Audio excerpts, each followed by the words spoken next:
Podcast Conecta Mais começando. Eu estou aqui com uma pessoa super especial, mas antes de falar dessa pessoa, eu vou te pedir para você seguir o canal, clicar no sininho aí para receber as notificações e curtir o vídeo. Eu sou Georgia Noronha, jornalista, e estou aqui com o doutor Gil, Antônio Gil. Aham. Seja bem-vindo, doutor Antônio Gil. Prazer estar aqui com você, viu, Georgia? Prazer é meu. O doutor Antônio Gil, ele é médico formado pela EMESCAM em 2003, atuou como médico da família no período de 6 anos, trabalhou em pronto atendimento e, em 2010, concluiu sua residência médica em psiquiatria no Hospital Juqueri, certo? Sim. Em São Paulo. Atuou em ambulatório de especialidades na Prefeitura de Vitória, pronto-socorro EAC, EAC, Aham. foi perito do Hospital de Custódia do Espírito Santo e perito judicial trabalhista. Integrou a equipe da clínica psiquiatra Greenhouse de 2016 a 2021. Isso. Possui formação em psiquiatria intervencionista pelo Hospital das Clínicas de São Paulo e conta ainda com 14 anos de experiência em psicanálise e terapia interpessoal e entrevista motivacional. Atualmente atua como assistente técnico em perícias e em consultório particular atendendo adultos. Nossa, que currículo grande! A gente tem uma carreira aí que a gente não pode deixar de olhar para trás e valorizar, né? Uhum.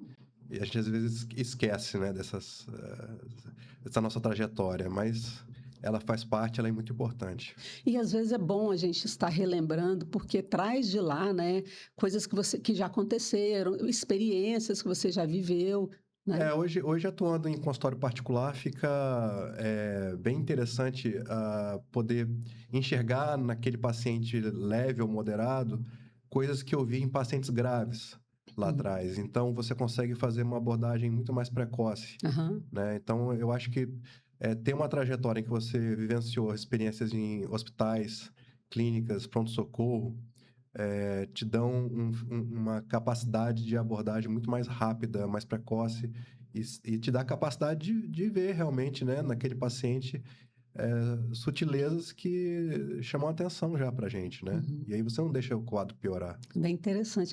Doutor, a gente está falando aqui da psiquiatria, né? Sim. Existe como é que eu vou falar? A palavra não quer vir. A pessoa tem, muitas pessoas têm restrição, né? Existe uma resistência. Uma E resistência. existe uma falta de conhecimento, né? Antes de qualquer coisa, eu acho que é legal falar sobre quem é o psiquiatra, né?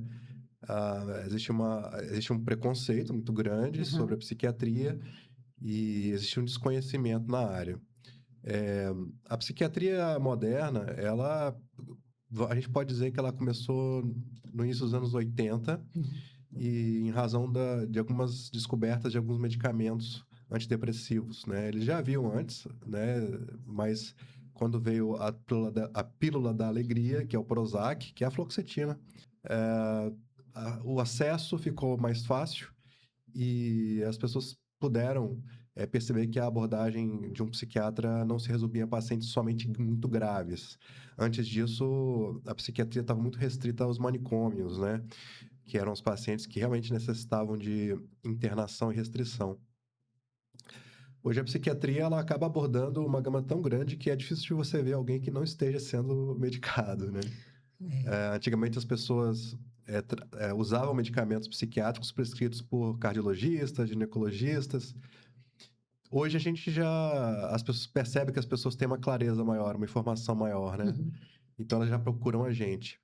E existe uma diferença, né? O psiquiatra é médico. É um médico especializado na área mental, da saúde mental. Falar nisso, tem o psiquiatra e tem o psicólogo, né? O terapeuta, o psicanalista. Desmistifica essa diferença entre os dois para a gente. O psicólogo é aquele profissional que fez faculdade de psicologia e teve acesso a um arcabouço de abordagens teóricas bem grande, bem ampla, para abordar também quadros de transtornos mentais, particularmente mais leves, mas muitos também têm capacidade, existem abordagens para quadros mais graves. A psicanálise já é um ramo que se encontra dentro da psicologia e ela é freudiana inicialmente, depois veio Lacan e outros. Ah, e a psicanálise, ela acaba, por Freud defender que a psicanálise possa ser algo que você treina, eh, existe também a possibilidade de você não ter um curso superior de psicologia e ser psicanalista. Isso acaba dando margem a um público muito maior como psicanalistas. Já o terapeuta é algo que eu tenho visto de forma um pouco mais recente. Eu tenho um pouco de cuidado com esse profissional, apesar de saber que muita gente pode ser competente.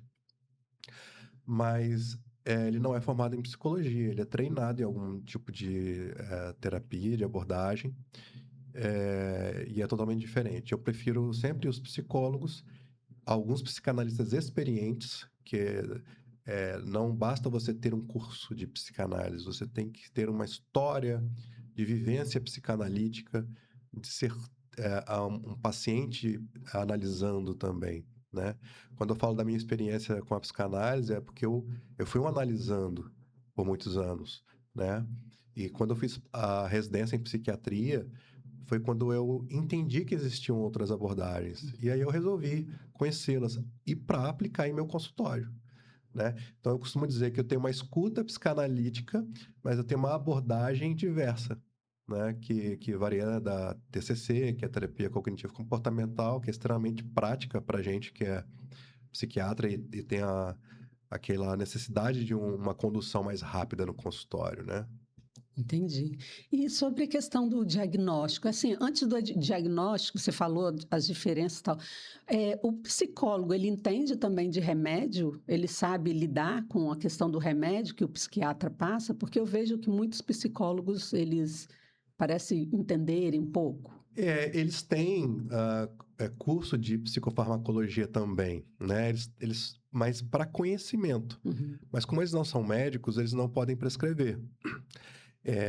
Para eles é importante conhecer, porque se um paciente chega até eles e fala, estou tomando fluoxetina e risperidona, bom, do que se trata isso? Eles têm que ter uma noção mínima, né?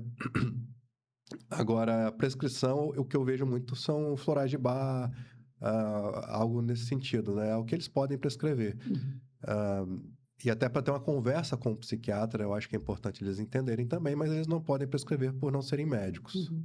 E é bacana, né, ter essa parceria, psicólogo e psiquiatra. Eu acho importantíssimo, porque o psicólogo, ele vê o paciente toda semana, em alguns casos, quinzenalmente, mas ele está lá sempre. Então, o psicólogo tem um acesso muito maior ao paciente. E o psiquiatra, nos casos mais graves, muitas vezes eu posso ver toda semana ou quinzenalmente, até que ele se estabilize. Mas, de maneira geral, eu vou ver uma vez por mês, ou a cada 2 ou 3 meses. E em quadros mais estáveis, de 6 meses, Uhum. né? E como é que é feito o diagnóstico quando o paciente chega até você? É interessante isso, né? Porque a psiquiatria não é uma especialidade médica em que eu faço um exame e tenho um resultado. Você tem hipertensão arterial, vamos lá, vamos tratar isso aqui, pronto. Eu preciso conhecer a pessoa, eu preciso ouvi-la. Quanto mais informações eu tiver sobre a pessoa, melhor. Muitas vezes, no primeiro atendimento, eu até gosto que venha um familiar, não é obrigatório, mas existem pacientes mais fechados que não falam muito. Então, eu preciso de um familiar que me traga informações objetivas, que a gente chama, que é aquela pessoa que vê de fora a situação e consegue explicar para a gente a história daquela pessoa. Pacientes mais jovens, é interessante ter um familiar para dizer como ela era na infância, e aí eu começo a entender a dinâmica daquele paciente. E é um diagnóstico horizontal. Eu digo isso porque é no tempo, né? Muitas vezes você pode ver um caso, já ouvir a história, perceber trejeitos, perceber nuances, que num primeiro atendimento já dá para saber o que pode ser aquele caso, né? A gente, de cara, você bate o olho, você já sabe do que se trata. Mas, obviamente, que eu não vou levar isso para o paciente. Eu preciso de tempo, eu preciso conhecê-lo melhor. Eu posso estar enganado. E aí eu preciso ouvi-lo por mais tempo. Então, o diagnóstico em psiquiatria se vê ao longo do tempo. Ele pode, por exemplo, um transtorno bipolar, eu posso vê-lo com depressão, uma depressão difícil, de um tratamento que não responde. E aí, no futuro, depois de um tempo, eu descubro que ele é bipolar. Quer dizer, eu estava querendo abordar uma depressão E mais à frente eu descubro que ele é um paciente com transtorno bipolar. Então, você vê que a gente precisa de tempo de observação da dinâmica do paciente, né? Do que ele vai apresentar. Uhum. Não é fácil, não é simples o Imagino. diagnóstico. E quem que procura mais quando vai para o seu consultório? Assim, é o próprio paciente que vê que tem algum problema, alguma questão, ou alguém fala para ele, ou o familiar é que te procura e leva ele? Como é que é isso? Outra questão interessante, né? Existem pessoas que têm um nível de autopercepção bem interessante, e elas conseguem se observar e têm clareza também, e informação, acesso à informação, e acabam buscando por si própria, mas não são frequentes esses casos. Os mais frequentes são, a princípio, pessoas que já buscaram um psicólogo, e eu até recomendo que, em caso de dúvida, a pessoa inicialmente procure um psicólogo, algum mal-estar emocional, e o psicólogo direcione em seguida para o psiquiatra, caso seja necessário. Mas muitas vezes é um familiar que observa que há algo errado. E aí esse familiar, ele está observando uma mudança de comportamento, ele está percebendo que aquela pessoa está disfuncional, que ela não está dando conta da sua própria vida, ou de que ela está atrasando demais com algumas coisas que ela praticava. E aí eles indicam, poxa, vamos procurar ajuda. Nem sempre o psiquiatra é o primeiro a ser procurado, E tá? é assim que a pessoa descobre que ela tem um transtorno? A pessoa pode descobrir que tem um transtorno de uma forma abrupta, como um surto, ou de uma maneira insidiosa, quer dizer, aquilo está ali quietinho, como uma depressão, por exemplo. Vamos botar uma distimia, que seria uma depressão crônica leve, que você tem desde quando você se conhece ou se lembra por gente.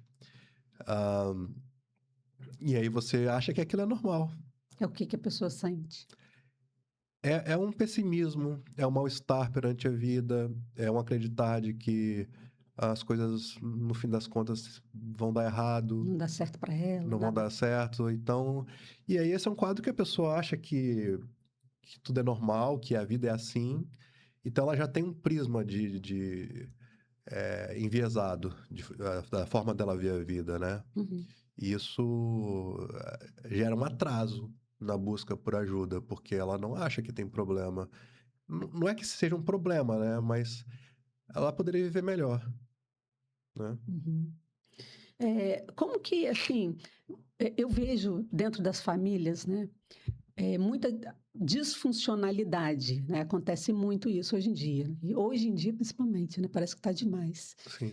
E a gente vê pessoas falando assim, fulano não tem caráter, né? A pessoa tem falta de caráter, ou então a pessoa é preguiçosa. Será que ela não tem caráter ou é preguiçosa mesmo, ou é alguma disfuncionalidade? Isso existe? Ou eu tô, né? A psiquiatria ela é permeada por um grave problema. Seria o conceito do senso comum, né? Das pessoas observarem e falar, sujeito, fulano é preguiçoso, fulano tem uma índole ruim. E o senso comum, ele é algo herdado dos primórdios, assim, Idade Média, etc. Achar que a pessoa é preguiçosa e, na verdade, ela tem depressão, por exemplo. Então, isso é um julgamento moral, né? A gente tem que ter cuidado com isso, porque, principalmente se a gente observa que a pessoa mudou o comportamento dela, né? Isso é mais difícil de detectar em pacientes jovens, adolescentes, né? Que é um período de muitas mudanças. Mas esses jovens, eles, se tiverem bom acesso à família, eles vão saber falar, pai, mãe, poxa vida, eu não tô legal, assim, eu tenho passado por alguns mal-estares, alguns pensamentos que são muito desconfortáveis, né? Uhum. E aí a gente acaba, pelos pais, ouvindo essa demanda, né?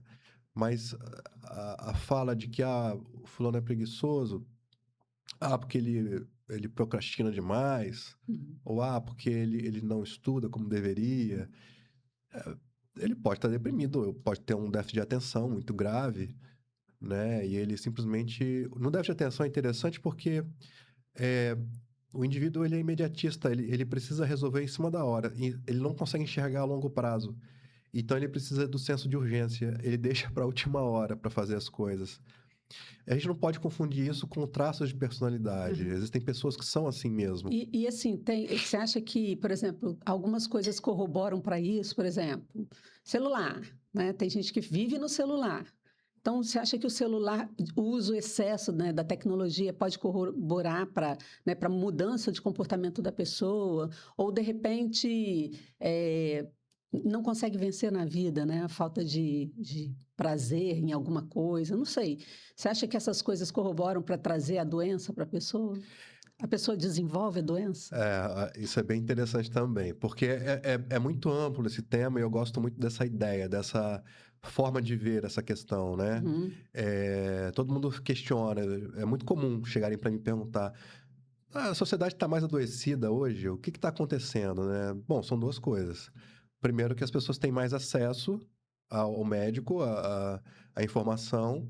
Segundo, que nós estamos com um olhar mais apurado, então saem mais diagnósticos, né? Você acaba conseguindo diagnosticar mais vezes. Falam mais também, né? As pessoas falam mais, né? O que estão Elas sentindo. talvez estejam um pouco mais abertas, né? Mas fora a geração Z, tá? Né? Porque elas não sabem se comunicar muito bem em razão do celular. Aham. Porque aí a gente vai entrar na questão do celular. O excesso de informação e o fácil acesso ao outro tem gerado muito estresse, um desgaste muito grande. Você não trabalha mais 8 horas por dia. Você trabalha 12 horas ou mais por dia. Você leva o trabalho para casa no celular e nos fins de semana, nas férias. Eu tenho muitos casos de pacientes que estão adoecendo por estresse em razão disso. Essa é uma questão do celular. Outra questão do celular é que você é bombardeado de informações e você fica numa postura passiva de quem recebe a informação. Isso traz sintomas de déficit de atenção, mas isso não adoece e transforma a pessoa num TDAH, Uhum. né? Então, doutor, estou com problemas de atenção. Caramba, isso pode ser um monte de coisa, né? Na ansiedade você tem problemas de atenção, né? Na depressão você tem problemas de atenção. Nos seus hábitos de vida você pode estar mais desatento, né? Problemas com sono, rotinas, hábitos de exercícios e o celular, né? Então, o celular ele está trazendo para a sociedade um sério problema. E aí eu falei da geração Z. A geração Z se comunica basicamente por mensagens. Elas se expressam emocionalmente por emojis. Uhum. Então, se fala, inclusive, que elas não sabem se expressar facilmente. É uma face um pouco mais congelada. É estranho isso, né? A gente tem que tá sempre se capacitando para poder compreender essas mudanças na sociedade, né? Uhum. Mas são gerações diferentes, são perfis novos que a gente tem que estar sempre se atualizando para entender o que está vindo aí. É ficar atento, né? Você tem, né, familiares, sobrinhos, filhos, tal, e colegas de escola, você vê aquele comportamento parecido entre eles, né? Se comunicando da mesma forma. Todas as mães relatam o mesmo problema dos filhos, né? A maioria das mães, porque parece que fica uma coisa, né, bem igual entre eles É. ali, né?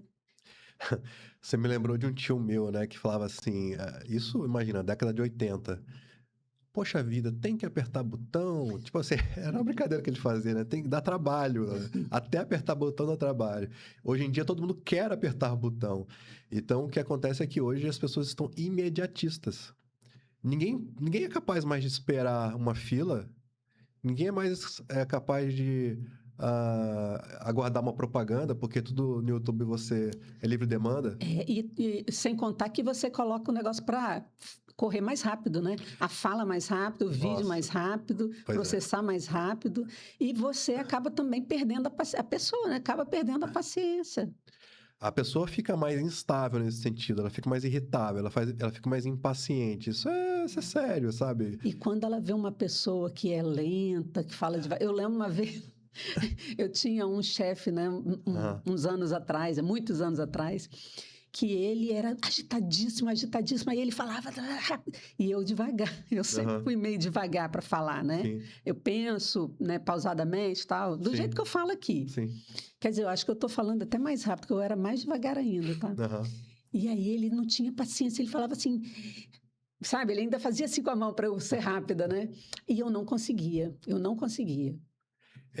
Mas assim, quando a gente fala de por exemplo, vamos lá, eu estou no consultório e vou fazer uma investigação de histórico familiar. Uhum, A história familiar, ela é importantíssima para entender prováveis diagnósticos, suspeitas uhum, diagnósticas. Por isso que é legal você ter um familiar, às vezes, que tem um pouco mais de informação sobre a família. uhum. Ninguém sabia de diagnóstico há, sei lá, 30 anos atrás. A gente, na verdade, quando investiga, a gente investiga características. Então a gente pergunta, como é que era? Você tinha um tio que era diferentão? Você tinha um tio que era muito quietão? Ou alguém que tinha ideias muito diferentes, né? E sempre tem alguém, né? Aí você fala, não, doutor, minha família nunca, não tem nada, ninguém nunca teve problema mental. Fica uma Isso coisa se chama pesada, né? epigenética, essa herança, né? A herança, ela é genética, mas a epigenética é a capacidade de manifestação daquela genética em razão de estímulos externos. Uhum. Então, assim, a epigenética hoje, de fato, é o novo fronte da psiquiatria. A gente vai cada vez mais falar disso, né? E a gente vai ser capaz de investigar isso com exames. E existem exames hoje, né, que ajudam a gente a descobrir, inclusive, prováveis respostas mais favoráveis a alguns medicamentos, ou a gente pode perceber também algumas deficiências para fazer reposição, como o do metilfolato, por exemplo, Uhum. que é uma suplementação que você faz e a pessoa tem uma depressão e não responde à medicação e você repõe o metilfolato e ela melhora. Falar em medicação, as pessoas elas acabam. Existe a questão da dependência de medicação, e quem entra. Porque eu vejo muitas pessoas com medo de ir no psiquiatra, porque, não, porque o psiquiatra vai receitar remédio e eu Aham, vou ficar viciado. Ou então, porque vai receitar remédio e eu vou ter que ficar com aquilo para o resto da minha vida. aham. Como é que é isso? Então, é, eu até costumo brincar com os pacientes, né? Quem costuma prescrever medicamentos que causam dependência não são os psiquiatras. E como psiquiatra, eu trato dependência. Então, quem vai ter que tirar depois sou eu. E eu não estou falando só de tarjas pretas, como os calmantes. Eu estou falando também de medicamentos analgésicos, remédios para dor, opioides, remédios que muitos ortopedistas, até especialistas em dor prescrevem, mas depois eles meio que são um pouco acessíveis. O psiquiatra é um profissional mais acessível e a gente é que fica ali manejando para tirar. Mas vamos lá, isso é uma questão. Na verdade, na prática, as medicações de fato terapêuticas, elas demoram para fazer efeito. E essas medicações que causam dependência, muitas vezes são necessárias no começo do tratamento. Então, do que a gente está falando? A gente está falando de antidepressivos em média, na média, a gente está falando de antidepressivos que demoram a fazer efeito e que são os medicamentos de eleição para tratamento, principalmente depressão e ansiedade. Uhum. Inclusive, esse nome é uma questão, falar antidepressivo para tratar a ansiedade. Sim, é o melhor medicamento para tratar a ansiedade. Só que como ele demora a fazer efeito, eu prescrevo um remédio para ansiedade, Uhum. um tarja preta.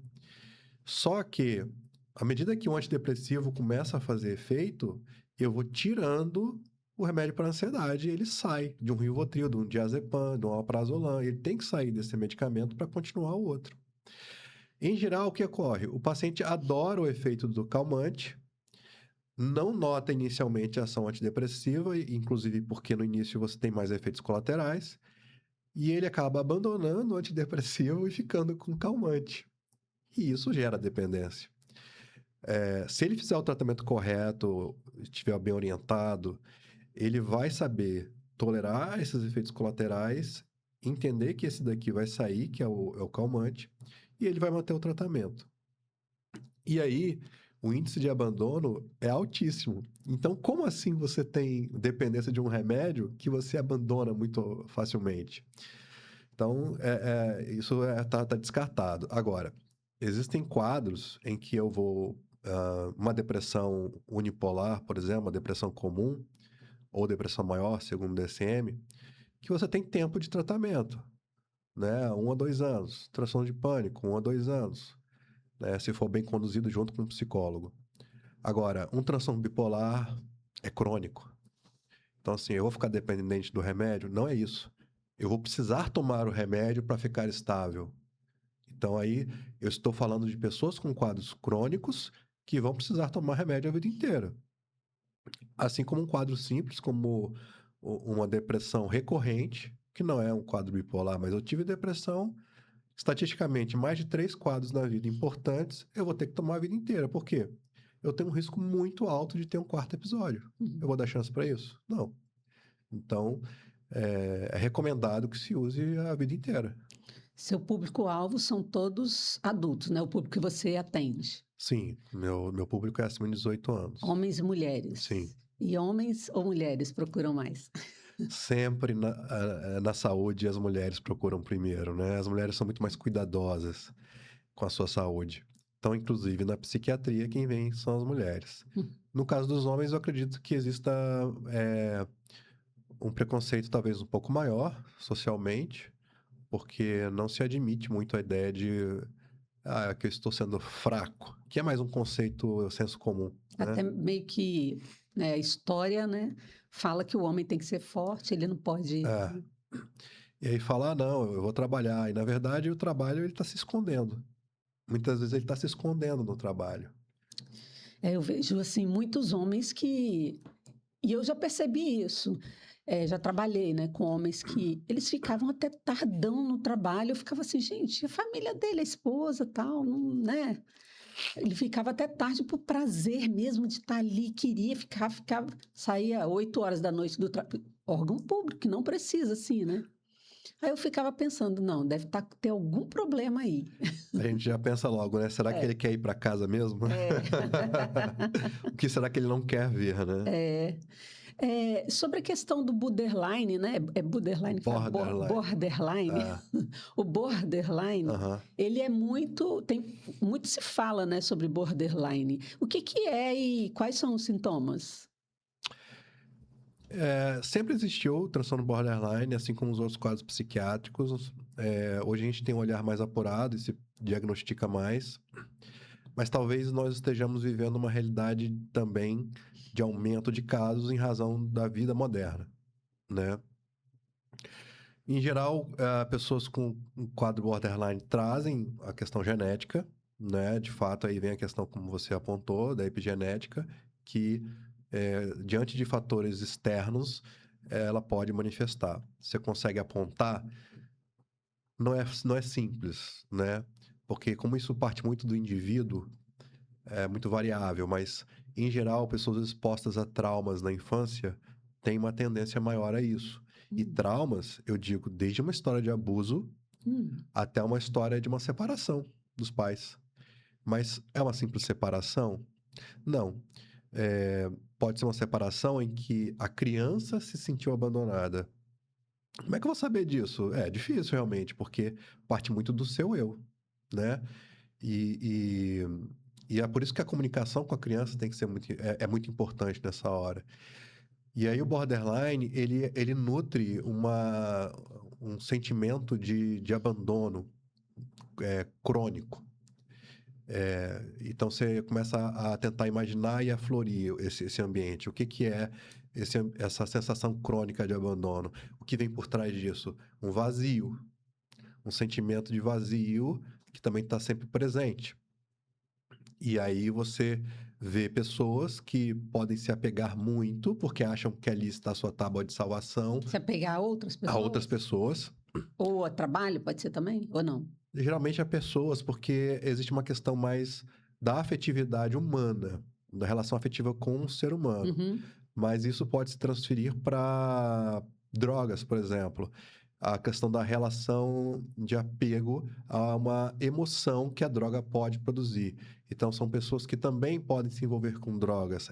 Elas querem viver sensações, sentimentos intensos. Pode ser uma carência que traz?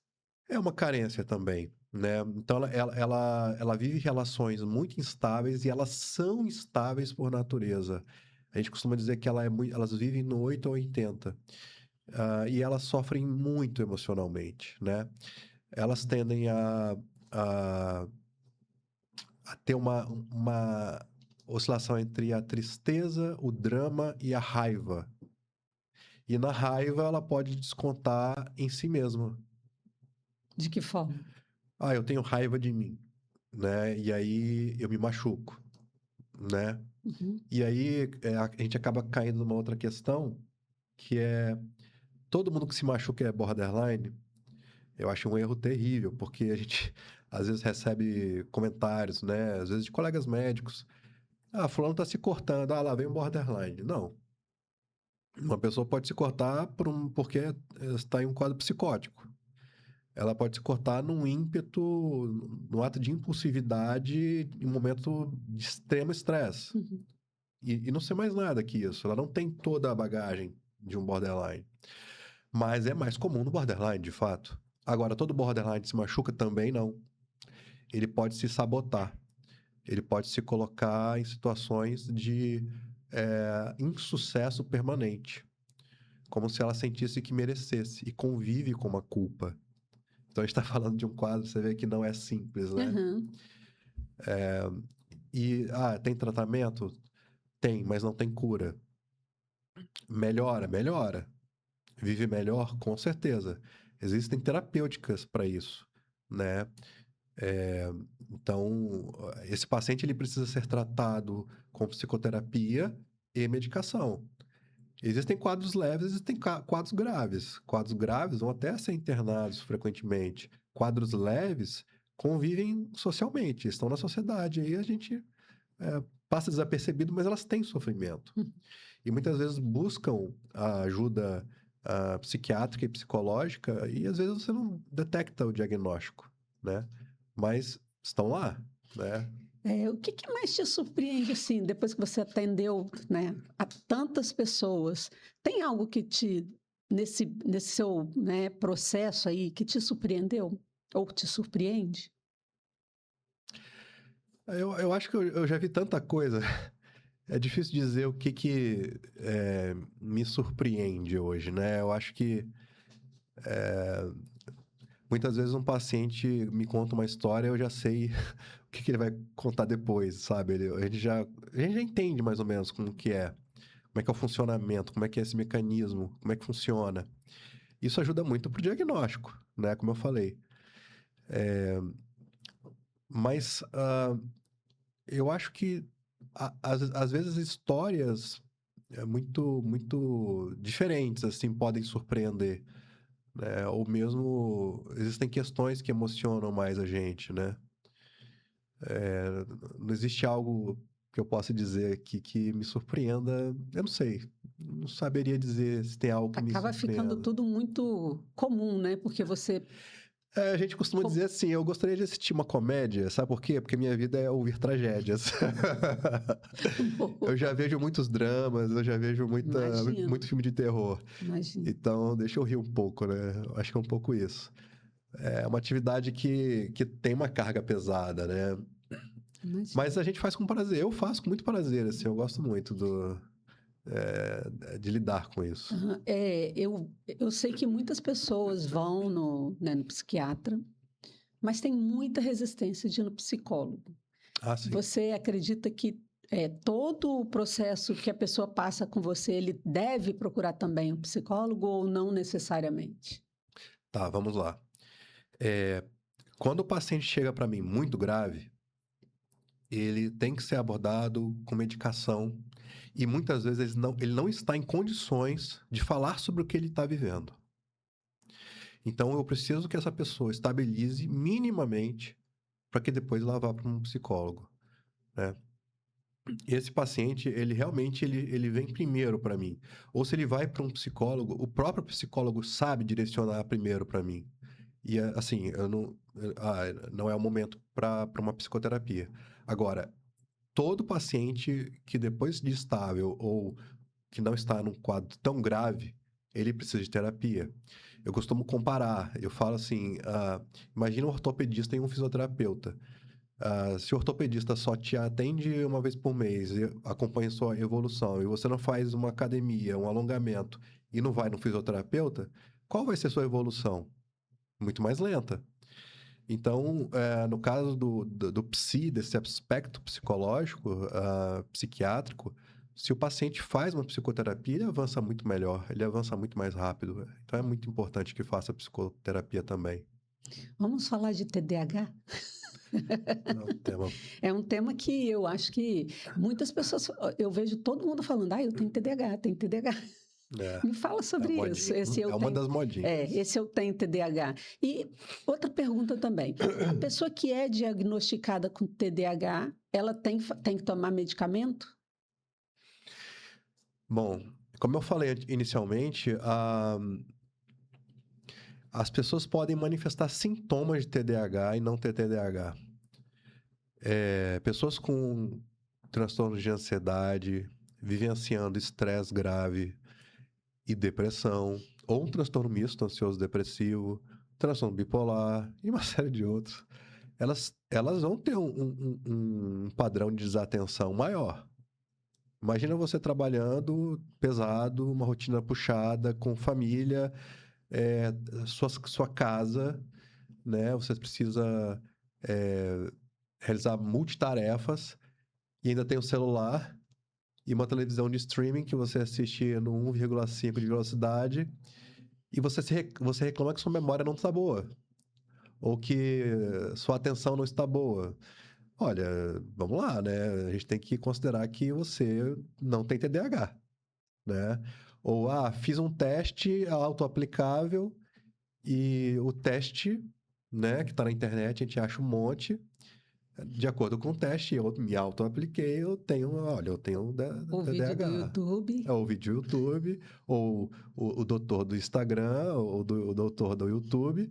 Agora eu tenho certeza, eu sei que eu tenho. Não, não é assim, Você né? já teve algum paciente que trouxe para você que tinha algo Todo do dia. YouTube? Não, do YouTube não, mas todo dia chega alguém dizendo que sabe qual o seu diagnóstico ou que descobriu o seu diagnóstico e vem querendo um laudo, né? E não é assim que funciona, né? Vamos lá, eu vou te conhecer, né? Não é porque você fez um teste num site que eu vou dizer que eu vou confirmar o seu diagnóstico.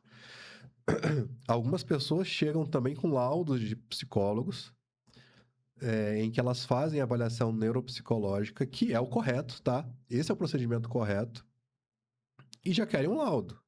Bom, eu não te conheço. Eu não pego um hemograma, e você está com febre e já te digo o que você tem. Eu preciso acompanhar você um pouco mais, de repente pedir outros exames, um ultrassom, um raio-x. E aí ver realmente de fato o que há com você. Eu não vou te dar um laudo de TDAH porque você chega com um exame. Esse exame, na verdade, ele é um complemento ao diagnóstico. Então, tem gente que fica aborrecida comigo porque eu não dou o laudo. Eu falo, não, eu preciso te ver, né? Eu preciso te conhecer. E a partir daí, eu preciso me convencer de que de fato há um déficit de atenção. Deixa eu te fazer uma pergunta que talvez as pessoas tenham curiosidade. Por que que os homens te procuram? Porque geralmente o homem não procura, né, tratar, Aham. mas tem homens que te procuram. Sim, Por sim. que que eles te procuram? Assim, tem alguma recorrência de motivo? Você vê a diferença de demandas, né? Uhum. A demanda do homem tem um perfil diferente. O homem, ele é o caçador. Ele é aquele que morre na selva para alimentar a família. Quando que ele acha que está doente? Quando ele não consegue mais caçar. Quando que um homem procura ajuda no consultório? Quando ele fala, não estou conseguindo trabalhar como antes. Não consigo mais atuar com a mesma produtividade que eu tinha antes. Não estou conseguindo prover também. Exato, exatamente. Então, o olhar masculino é diferente nesse aspecto. E por isso que o homem ele acaba escondendo por mais tempo o A que ele está vivendo. questão do orgulho ou não? Eu acho que não, acho que é cultural. Eu acho que é cultural. Eu não diria que é orgulho, não. Eu acho que o homem ele aprende que ele tem que resistir até o último minuto, sabe? Ele tem que ser homem, né? Eu acho que a gente precisa ser um guerreiro realmente, Aham. como homem. Nosso papel é proteger a família. E eu acredito nisso, sabe? Uhum. É, mas, ao mesmo tempo, a gente não pode deixar de olhar para o que nós estamos sentindo, o que A nós estamos saúde, né? vivendo. E a saúde mental, ela é muito sutil. Ela é insidiosa, ela tá ali, ela vem como um pano de fundo. Ela tá, às vezes, você tá disfarçando ela com a bebida, você tá disfarçando ela com o cigarro. Hoje é muito comum o sujeito fumar maconha de manhã, de tarde, de noite e achar que não é dependente. E falar, não, beleza, me alivia. Mas vem cá, vamos lá, vamos passar essa semana sem fumar maconha, então.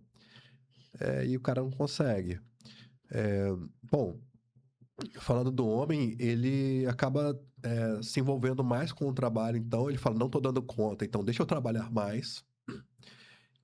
Mas aí ele começa a ter insônia, ele começa a ter sintomas físicos, ele começa a ter sensações de fraqueza.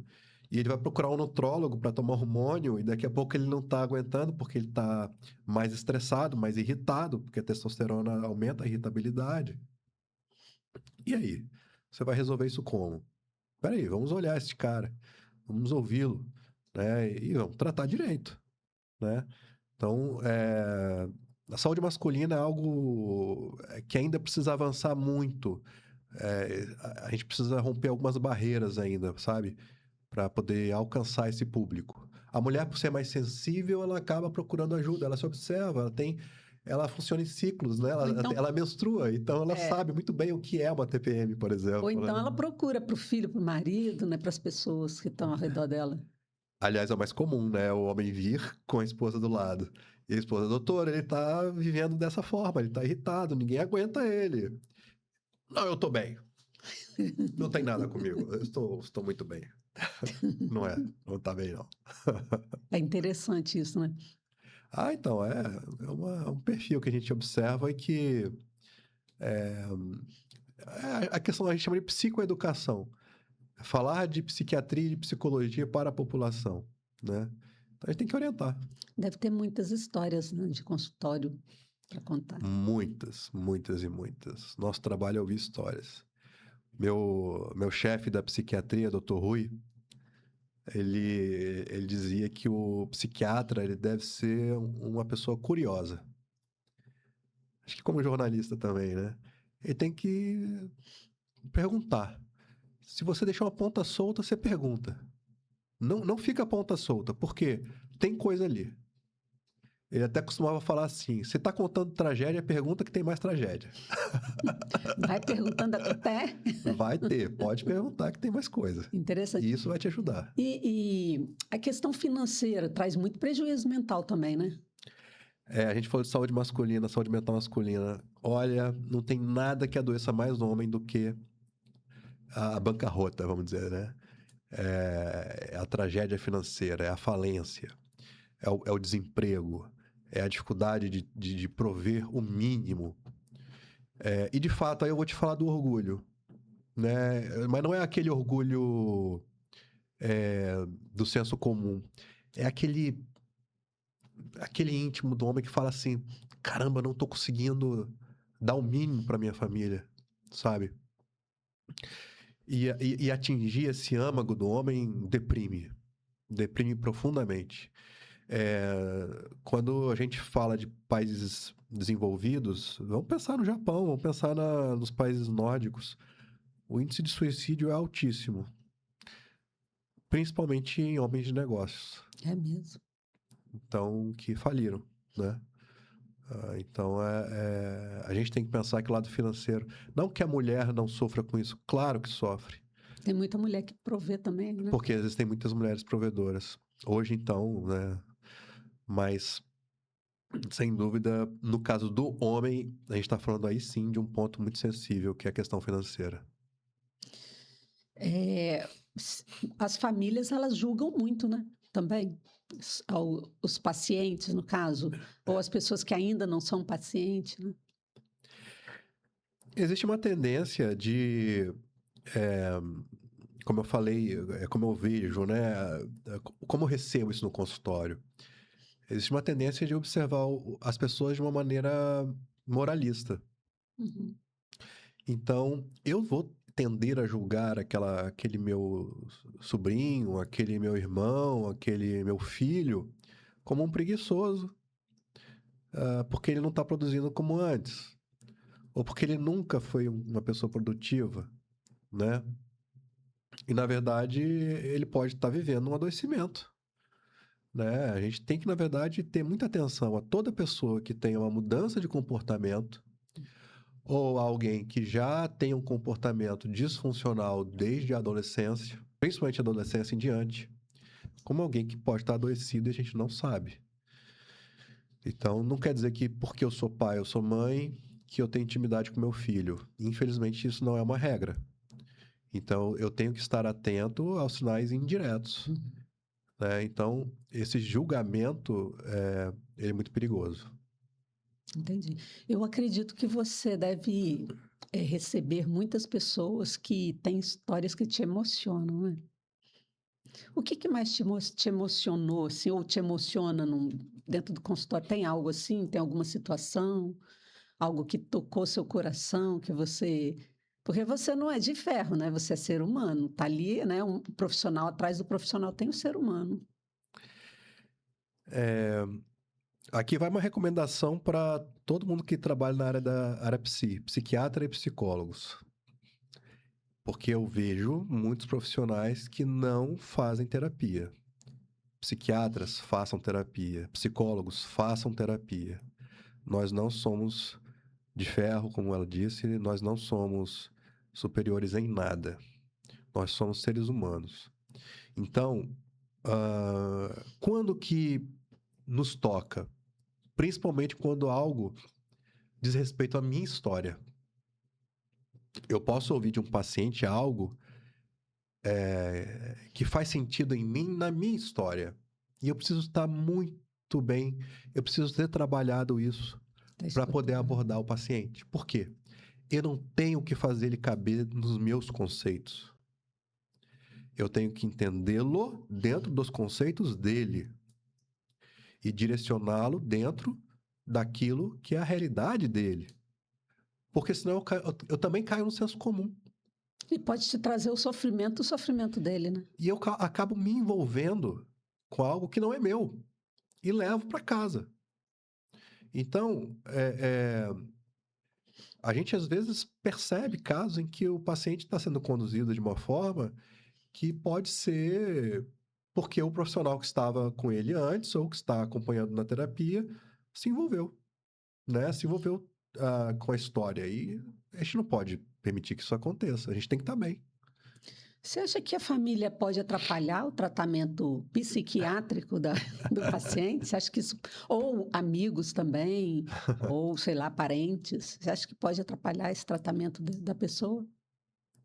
Vamos ser positivos, podem ajudar também, né? São muito importantes como rede de apoio. A gente precisa que os pacientes tenham rede de apoio. Rede de apoio, gente, é pai, é mãe, é irmão, sim, mas também são avós, são tios, são padrinhos, são amigos, são colegas. Rede de apoio é a igreja, são pessoas que convivem com ela. Só que, de fato, nós temos muitas pessoas pouco informadas, para não falar de outra forma, que podem atrapalhar sim. Principalmente pelo viés do preconceito, né? Você está indo no psiquiatra, mas você precisa? Como assim, né? Igual psicólogo. Você está indo no psicólogo, mas por quê? Cara, psicoterapia, eu entendo que a maior parte, se não quase todo mundo poderia fazer, né? E existe um problema sério com relação à medicação, né? Das pessoas acreditarem que a medicação é algo que faz mal. Uhum. E aí é aquilo, né? Bom, pare os remédios, você não precisa disso. Vem cá, pare então seus remédios de pressão, seus remédios para diabetes, você não precisa disso. Ué, mas vem cá, eu virei super-homem. E vem cá, eu não posso adoecer mentalmente? Eu não posso deprimir? Eu não posso ter um transtorno de ansiedade? Claro que eu posso. Eu sou ser humano, né? Eu não posso ter um toque grave. Toque não é maniazinha. Não, toque gera sofrimento. Toque faz a pessoa perder horário. Eu me atrasei para sair de casa porque eu tive que conferir, sei lá, 5 vezes o gás e limpar a maçaneta que eu peguei na porta, né? Ah, isso é gostoso? Claro que não, né? E o que essa pessoa precisa? Terapia e medicação. E aí vem alguém e fala: não, é comum você chegar lá e conferir as coisas. Não precisa tomar remédio para isso. Poxa vida, então essas pessoas atrapalham o tratamento, infelizmente. Uhum. E existe cura para transtornos, por exemplo? Bom, existem transtornos agudos que podem ser tratados pensando em cura, mas em medicina a gente costuma dizer que tudo é tratável, mas poucas coisas são curáveis. Então, quando a gente fala de transtornos de personalidade, quando a gente fala de transtornos como esquizofrenia, como transtorno bipolar, depressões recorrentes, transtornos de personalidade, a gente está falando de quadros crônicos. Uhum. Então, ela vai precisar de tratamento para viver em equilíbrio, para ter qualidade de vida e vai tomar medicamento a vida inteira. Isso é um problema? Graças a Deus, as medicações psiquiátricas são muito seguras. Então, não tem problema. Me fala do TOD. O que é o TOD? As pessoas que... Todo mundo que é agressivo demais tem TOD? Legal. TOD é o transtorno opositor desafiador. É um diagnóstico da infância e adolescência, né? Não se costuma dar esse diagnóstico no adulto, mas alguns adultos podem manter comportamentos opositores. E isso, a gente não está falando de uma má educação, a gente não está falando de uma pessoa que foi mal criada, de maneira alguma. A gente está falando de alguém que provavelmente tem muita dificuldade de conter seus impulsos de raiva, tem dificuldade de se autorregular. Autorregulação é dificílimo para algumas pessoas. E isso muitas vezes é da natureza daquela pessoa. Então, desde criança, você já pode reparar que ela pode ter um padrão mais birrento, mais irritadiço, né? E aí vem a família. Ela pode amenizar esses sintomas, sendo o quê? Firmes, dando limite, né? E jamais premiar, recompensar comportamentos que são disfuncionais. Por quê? Todo ser humano aprende que se eu faço algo e sou premiado, eu posso repetir, porque deu certo. Uma criança mais ainda. Então, o TOD, se a gente parar para pensar, ele é produto de um misto de coisas, né? Eu posso ter um ambiente que favoreça aquela criança irritadiça e explosiva, que se mais tarde, quando adulto, ela tiver um ambiente favorável, ela vai acabar mantendo isso. E, infelizmente, isso torna aquela criança um adulto disfuncional, que vai ter muita dificuldade de se manter num emprego, como o borderline também. Por ser muito instável, ele não dá conta de se manter em empregos, né? E a gente sempre vê que um TOD, por exemplo, outros transtornos da infância, mais tarde acabam mudando o diagnóstico para algum tipo de transtorno de personalidade, que é mais grave, né? Porque aí se torna algo crônico.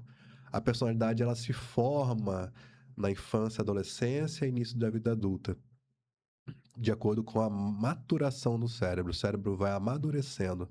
Enquanto esse cérebro não está maduro, nós podemos fazer alguma coisa, né? Uhum. Então, quanto mais psicoterapia, intervenção e orientação a esses pais, melhor. Porque às vezes o jovem ou adolescente, sei lá, pode acreditar que ele é assim e se eu sou assim mesmo e o mundo tem que me aceitar assim, né? Mas o mundo não é assim, né? Não, Viver com pessoas. Aí a gente está falando de uma questão de fases da vida e o adolescente, ele... Não é minha área, né? Eu trato adultos, mas a gente está falando mas só que o adulto é produto de tudo isso, né? Então a gente tem que entender bem tudo isso. A adolescência é a fase de descoberta, que eu estou no mundo. Eu sou alguém no mundo. Então, eu tenho minhas razões, eu tenho as minhas certezas, que são absolutas nessa fase, até que você começa a se frustrar. E a frustração é que forma adulto. É a frustração, é a decepção, são os nãos que amadurecem. Se você só recebe sims, se as portas sempre se abrem, você não amadurece. O que é um adulto? O adulto é aquele que sabe dizer não para si mesmo. Ele já não precisa do não do outro. Ele fala, eu tenho que acordar às 7 horas hoje. Por quê? Porque eu tenho um compromisso. Então eu vou acordar. Tem que enfrentar esse compromisso. Surgiu um problemão aqui na minha vida. O que eu vou fazer? Vou chorar? Vou brigar? Vou bater? Não. Eu vou ter que resolver de uma maneira civilizada. Então, a gente está falando de funcionalidade e isso é educação. E educação que não se dá na escola. Educação que são a família, que é a família que dá, né? E aí, muitas vezes, a gente sabe que existem pais que têm filhos muito jovens. Nós somos filhos de pais muito jovens, de nossas gerações. Nossos pais eram muito jovens. Mas eu acho que é mais, às vezes, o contrário também, porque os pais que são mais velhos, eles são mais permissivos do que os mais jovens, porque é como se fossem avós, né? Eles tratam os filhos assim, com aquela coisa de... Né? Não saber dizer não. É um presente de Deus, né? Algo, né? Agora, o jovem, não, ele não tá nem aí para o filho, né? Larga um pouco mais. Aí que tá a beleza da coisa, né? Não existe uma regra geral. Uhum. A gente aprende que as variáveis podem ser muitas e o produto depende do íntimo, da natureza daquela pessoa. E eu falo assim, até mais pelo lado das mães. Né? Porque o pai não, o pai ele sempre é mais, né, mais rígido, mas a mãe não. A mãe, quando ela é mais velha, ela é de um jeito, quando ela é mais nova, ela quer curtir, quer ir atrás do namorado, do marido e tal, e o filho vem atrás. Agora, quando ela é mais velha, o filho vem na frente. Eu não percebi isso, tá? Eu estou falando uma teoria minha. Pois é, eu não conseguiria dizer que é assim. Né? Acho que não é uma regra. No caso da família, né? Você acredita que tem alguma frase que a família não deveria dizer para uma pessoa que está doente dentro de casa? Ou às vezes ela nem sabe que está doente, né? Mas tem algo que ela não deveria falar para a pessoa? Olha só, muitos adultos disfuncionais cresceram porque ouviram desde criança que não valiam nada, de que não eram inteligentes, de que eram fracos, de que não tinham força de vontade, que recebiam palavras de acusação e eram crianças, né? Ou eram adolescentes. Você não vai dar em nada no futuro. Para uma criança, para um adolescente, isso forma a sua forma de ver a vida, a sua maneira de ver o mundo. Então, é muito grave. Toda pessoa adoecida, ou mesmo que não esteja adoecida, todo ser humano saudável, ele deve ser acolhido, né? Ser bem recebido, ser bem orientado, sabe? Entendi. Agora nós estamos finalizando o nosso podcast. Que triste, né? Porque tá tão bom, né? E tem tanta coisa para falar.